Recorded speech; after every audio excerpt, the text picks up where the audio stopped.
Hello all, I hope you're doing well today. Some of the moments that wake you up to the state of the Western world are the big things, the massive hypocrisies, the mass immigration that goes on unabated, and the accusation that anybody who challenges it is somehow evil. But some of them are more subtle. One of them I noticed growing up was the accusation that those who disagree with the dictates of the liberal regime is simply full of hate or fear. They're just frightened of change. That way you can sort of reduce meta-political issues down to the frame of the limits of the individual person and their supposed shortcomings. Now, this sort of Hollywoodized politics suits the overly simplistic morality of the day. All you need to be is on the right side of history to overcome your own limitations and the world will be a better place. Of course, there are quite big flaws in that. I'm sure there are people on the right who are full of hate or fear, but there also seem to be plenty of those on the left. We saw a lot of that in the woke era, the sort of people screaming and shouting about all manner of things. Second to that, while I take these things with a pinch of salt, like most things from our academia these days, there do seem to be studies saying that leftist people, especially radicals, tend to have more incidences of mental health. And I think I have a case in point here with this fella. Now, it's quite clear this fella hasn't had his Weetabix this morning, and he's gone viral on Twitter for his extremely irate outburst towards Donald Trump's actions in California, bringing in the National Guard to clear out the illegal immigrants. And as you can see, this fella's not too happy about it. But it always strikes me as interesting, because I don't mean to pick on this fella alone. There are millions of examples of this. But it's very funny how, you conceptualise those against the liberal regime as being full of fear and hate, when many of them who say this look like this. And I think it's almost more effective with the sound down, because you can see this guy isn't exactly a picture of equanimity. The reason I wanted to make this video is because I think it says something about the time we're living through. Our friend Raging Raj over here back in the day would have just been left in some street corner ranting to himself. But in this day and age, in the first world, he's been given an iPhone, electricity to charge it, and he's sitting in a nice new car as he completely rattles on about whatever's got him so irked. Now, he could just want to go viral with this, and he might be virtue signalling to other leftists about how much he cares about the poor illegals and so on, but it seems to me this fella isn't exactly very well. But it did make me think, why do these people go viral?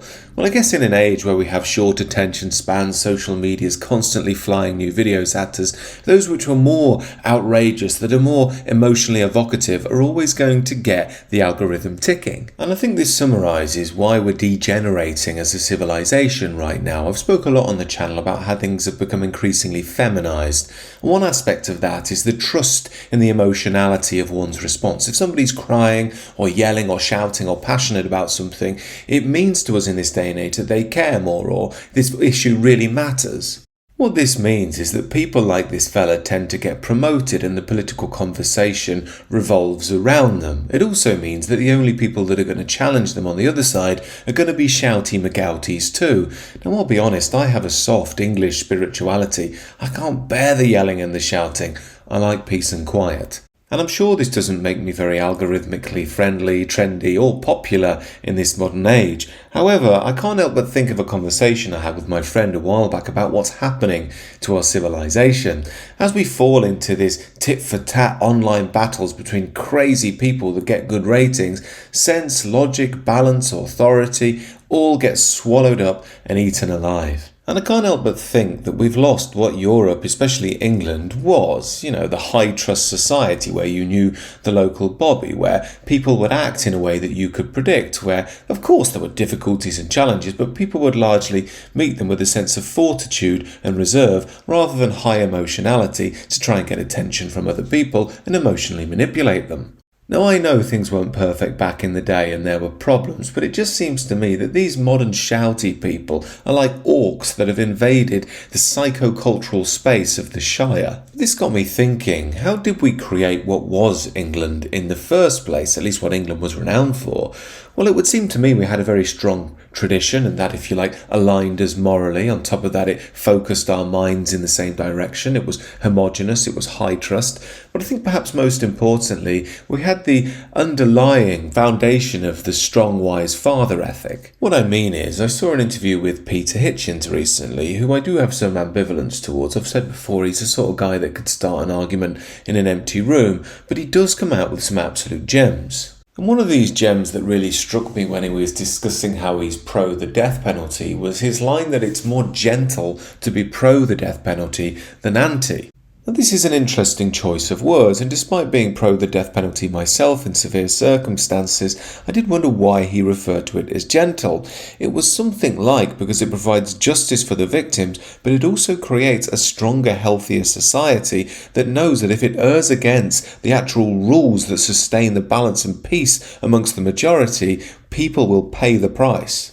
Now, if we extrapolate that dynamic out away from the death penalty, the notion that strong rules, firm traditions create a more peaceful society and more stable people in the long run, we can probably see what's going wrong in modern society and why people like Raging Raj are so upset. It seems to me that far from bringing peace and reason and rationality, secular humanism has instead made us more emotional, more feminine and more angry. Now, I know that some people believe that we should just fight fire with fire, get just as mad as the wokies, try and destroy them verbally, and some people even believe physically. But I don't really think that's the way at all. After all, as Nietzsche famously said, beware when fighting monsters, you yourself do not become a monster. For when you gaze long into the abyss gazes also into you. Seems to me to be a hopeless endeavour to engage with the noise of the world. It will always rage with its flames. In the Western world right now is descending increasingly into chaos, and this provides us with a massive opportunity to realign with the foundations of our tradition, to discover a fortitude of old, to reawaken hierarchy, elders, meaning, balance, truth and justice. This is exactly what I'm aiming to do on the new sister channel, by the way. Do check that out down below if you're interested. But it does feel to me, as we move more and more into this worldly madness and emotionality, something on the counter will eventually be born. I do believe in my lifetime, as things continue to descend and balkanise, there will be a split between the traditional world and the modern, the spiritual world and the material. And I do believe if we turn to the traditional spiritual side, we'll have the poise to bear it all and see it all through in calm and wisdom. These are just my thoughts, however, do let me know what you think down below. Do consider subscribing to the channel if you're new.